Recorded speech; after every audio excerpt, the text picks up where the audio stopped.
₹1,00,000 వరకు రుణమాఫీ చేస్తామని చెప్పి 2 దఫాలుగా 30,000 కోట్ల రూపాయలు మాఫీ చేసినాం. ముఖ్యమంత్రి మాట్లాడిండు. ముఖ్యమంత్రి ఏమన్నాడు? కేసీఆర్ ₹1,00,000 రుణమాఫీ చేసిండు కదా, ఇక మీరు ఉరుకుని బ్యాంకులకు ఉరుకుని 2 లక్షలు తెచ్చుకోండి, డిసెంబర్ 9 నాడు 10:30 గంటలకే మాఫీ అన్నాడు. 2 లక్షల రుణమాఫీ అయ్యిందా అన్న? అయ్యిందా? ఎక్కడ కూడా కాలే. అంటే ఈరోజు ఏం జరుగుతూ ఉంది ఈ రాష్ట్రంలో? దయచేసి ఆలోచన చేయాలి. ఇంతకు ముందు తెలంగాణ వచ్చిన తర్వాత తెలంగాణ మొత్తంలో కూడా బ్రహ్మాండంగా భూముల ధరలు పెరిగినాయి. రియల్ ఎస్టేట్ వ్యాపారం బాగా జరుగుతూ ఉండే. ఇప్పుడు డౌన్ అయిందా? పెరిగిందా? ఏమైంది? బంద్ అయింది. అందులో బతికేటోళ్ళు వేల మంది అలా రోడ్ల మీద పడ్డారు. హైదరాబాదులో పెద్ద పెద్ద నగరాలలో గత 5 నెలలుగా పర్మిషన్లు ఇస్తలేరు. ఏం కారణం పర్మిషన్లు ఇవ్వకపోవడానికి? తెలంగాణ రాష్ట్రంలో మనం టీఎస్ బి పాస్ తెచ్చినాం. 21 రోజులలో ఆటోమేటిక్ అప్లికేషన్ పెడితే పర్మిషన్ ఇచ్చేయాలి. అది చట్టం.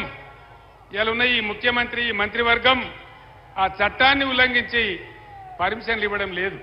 ఎందుకో తెలుసా? వేరే రాష్ట్రాలలో ఉన్నట్టుగా ఎవడన్నా బిల్డింగులు కడితే స్క్వేర్ ఫీట్ కింద అని కాంగ్రెస్ పార్టీకి లంచం ఇయ్యన్నట. దానికోసం మొత్తం ప్రగతిని ఆపేసి, అభివృద్ధిని ఆపేసి ఇలా పర్మిషన్లు కూడా ఇవ్వడం లేదు. కంప్లీట్ అయిన బిల్డింగ్లకు కూడా ఆక్యుపెన్సీ సర్టిఫికెట్ ఇవ్వాలంటే ఇవ్వడం లేదు. ఇవన్నీ కూడా బండారం బయట పెడతాం.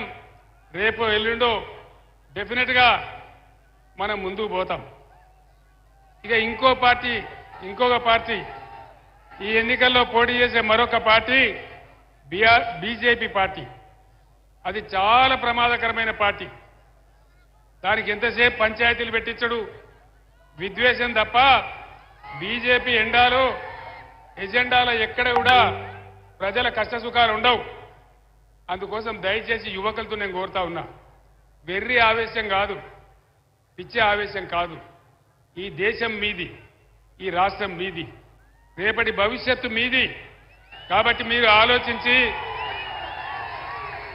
నేను చెప్తూనే ఉన్న ఆవేశం వద్దని మీరు అరుస్తున్నారు. 10 నిమిషాలు వినాలి. నేను వెళ్ళిన తర్వాత మీ బస్తీలలో, మీ ఊర్లలో డెఫినెట్గా ఈ విషయాలు చర్చ పెట్టాలి. బీజేపీ ఎజెండాలో ప్రజల కష్టసుఖాలు ఉంటాయా? 100 నినాదాలు చెప్పిండు మోడీ. బేటీ బచావో బేటీ పడావో ఎక్కడన్నా ఏమన్నా వచ్చిందా?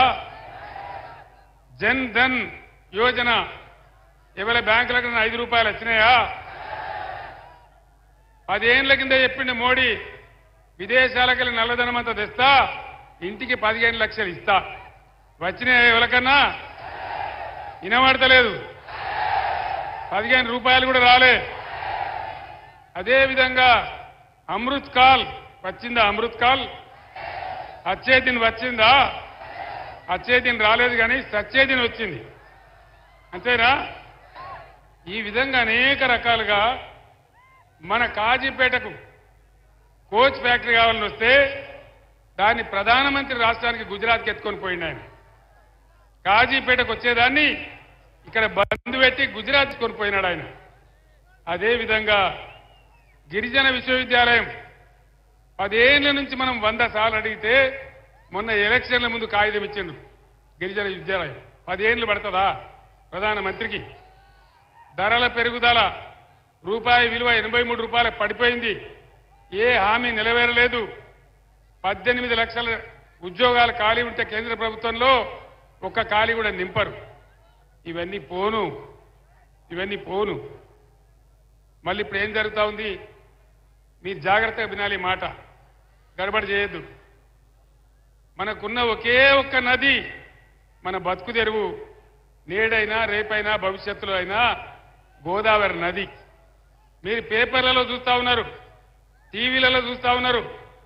ఆయన రాజకీయ ప్రయోజనాల కోసం తెలంగాణ గొంతు కోసి గోదావరి నది ఎత్తుకొని పోతా తమిళనాడుకి ఇస్తా కర్ణాటక ఇస్తా అని మాట్లాడుతూ ఉన్నాడు. ఆలోచన చేయాలి, దయచేసి సీటు కొట్టద్దు.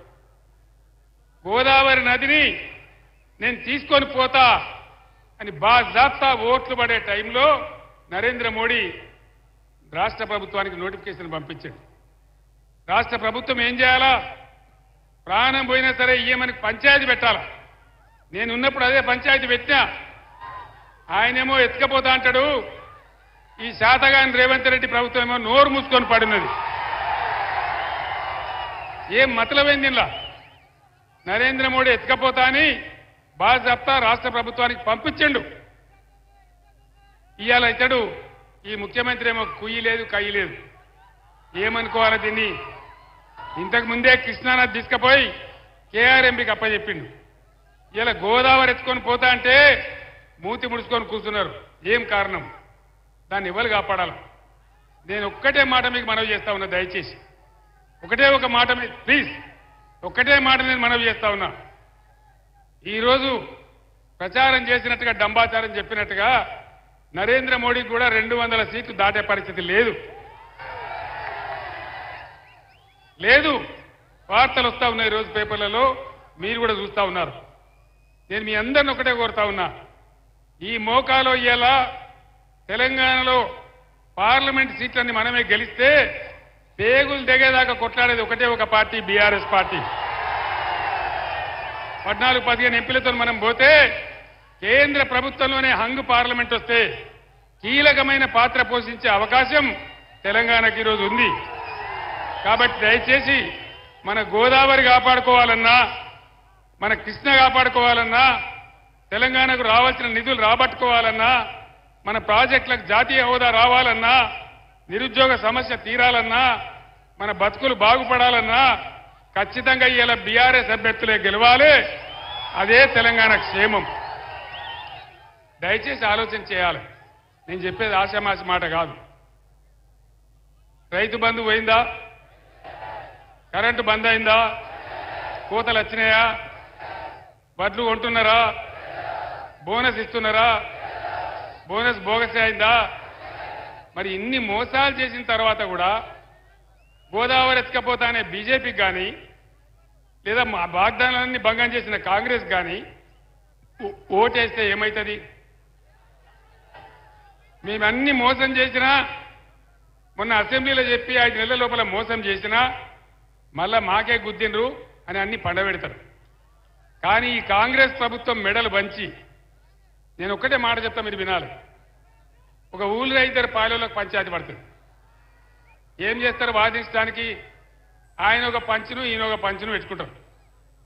ఇలా తెలంగాణ ప్రజలకు కాంగ్రెస్ పార్టీకి పంచాయతీ పడ్డది. మరి తెలంగాణ ప్రజల తరఫున కొట్లాడే పంచి ఎవరు? నేనా? మొన్న పోయిన ఎలక్షన్లో మీరు నన్ను కింద పడగొట్టి మళ్ళీ ఇప్పుడు నన్ను పంచిగా అమ్మంటారు. నేనేనా? బీఆర్ఎస్ఏనా? కొట్లాడదామా? యుద్ధం చేద్దామా? గోదావరిని కాపాడుకుందామా? కృష్ణా కాపాడుకుందామా? మళ్ళీ బీఆర్ఎస్ గవర్నమెంట్ లాగా బ్రహ్మాండంగా రైతు బంధు తెచ్చుకుందామా? కంటి నిండా కరెంటు తెచ్చుకుందామా? ఇవి జరగాలంటే సుధీర్ కుమార్ గెలవాలి. మీరు నాకు ఇచ్చే బలంతోనే కదా నేను కొట్లాడేది, నాకు ఇచ్చే శక్తితోనే కదా. కాబట్టి మీ అందరు నేను ఒకటే కోరుతా ఉన్నా, ఇక్కడ ఒక మనిషికి టికెట్ ఇచ్చినాం, ఉప ముఖ్యమంత్రి పదవి ఇచ్చినాం. ఎందుకు మారిపోయింది ఆయన పార్టీ? ఎందుకోసం మారింది పార్టీ? నేను ఒక్కటే మాట చెప్తా ఉన్నా, కడియం శ్రీహరి సరే నేను అనలేను,